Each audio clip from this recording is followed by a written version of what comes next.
دوهم فضیلت د دې شپې د قرآن بیان کړی دی.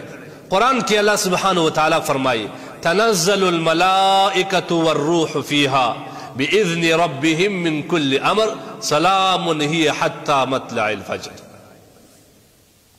په دا شپه باندې الله سبحانه وتعالی د اسمان څخه معزز مقدس فرشتې دنیا ته رانازلوي او دا فرشتې د شوکیږي. ګورې دا دومره مبارکه شپه ده. یو فرشتې څومره نوراني او مقدس مخلوق دی. دا په دې شپه باندې الله سبحانه وتعالی د اسمان څخه رانازلوي.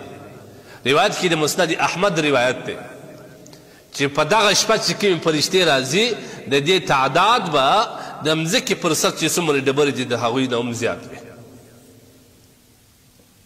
روایت کې راځي نبي علیه الصلاة والسلام فرمایي چې په دغه شپه باندې الله سبحانه وتعالی جبریل امین د فرشتو د یو لښکر سره دنیا ته رااستی. جبریل امین د روح څخه مراد علما او مفسرین لیکي چې د دې څخه جبریل امین علیه السلام مراد دی چې جبریل امین او د فرشتو یو لښکر یو جماعت سره دی دنیا ته راځي او د هغه چا په حق کې الله سبحانه وتعالی ته دعاوې کوي کوم چې په دې شپه باندې عبادت کوي. ما درته ووایي چې په دې کې غفلت نه دی پکار. الله د بندګانو د بخښلو ته یا د جنت مستحق جوړولو ته الله سبحانه وتعالی یو بهانه غواړي. روایت کې راځي نبی علیه الصلاة والسلام فرمایي چې په دغه ورځ شپه باندې د اسمان څخه مقدس فرشتې راځي یو لوی جماعت د فرشتو او مشري حضرت جبریل امین کوي چې کله سمای دغه دنیا ته راشوسولې بیا جبریل امین ورته د خپرېدو حکم کوي چې ځي نشر سي سره منتشره سي.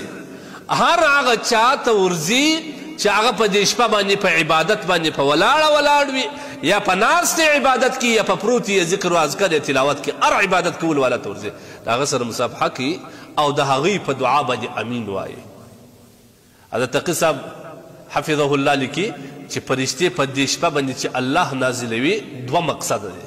یو مقصد دا چې د بندگانو لپاره دعا کوي یا د دوی په دعا باندې امین وایي. دوهم مقصد دا چې یو روایت داسې نشته چې په دې شپه باندې الله د بندگانو تقدیر د مکمل کال دا ورسپاري د دې دپاره هم راځي. انس رضی الله عنه فرمایي چې فرشتې د نزول څخه مقصد دا دی چې فرشتې په دغه شپه باندې د هغه بندگانو دپاره چې هغوی په عبادت باندې ولاړ وي یا ناس وي عبادت کوي د قرآن تلاوت کوي یا ذکر اذکار کوي د دوی دپاره د استغفار او د رحمت دعاګانې کوي.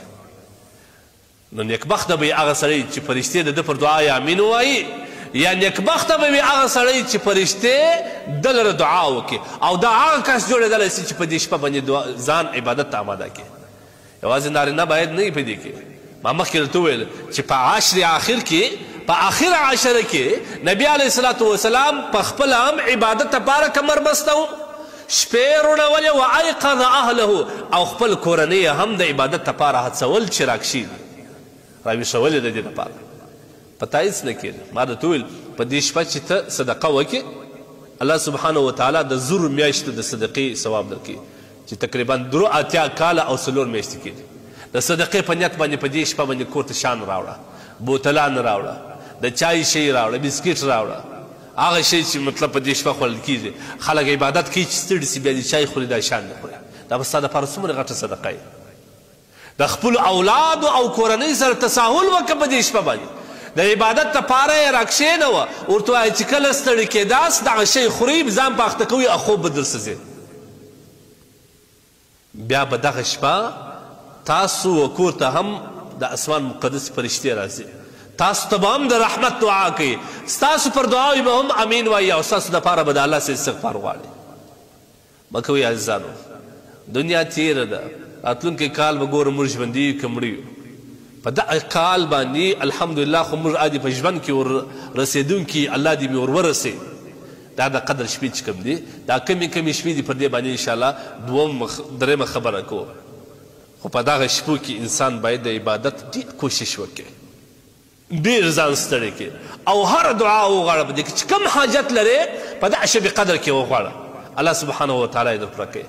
که پوروړی یې پور در باندې دی که د پر بل چا پیسې باندې د هغه یې نه درکوي، که اولاد نه لرې، که د رزق تنګ دی، که د په کور کې مشکلات دي، که مریضان لرې، که په خپله مریض وي، او که د آخرت دپاره اوره دعا چې په دې شپه یې وغواړه الله ته وژاړه، نیکبخته به یې هغه کس چې په دې شپه باندې خدای ته وژاړي.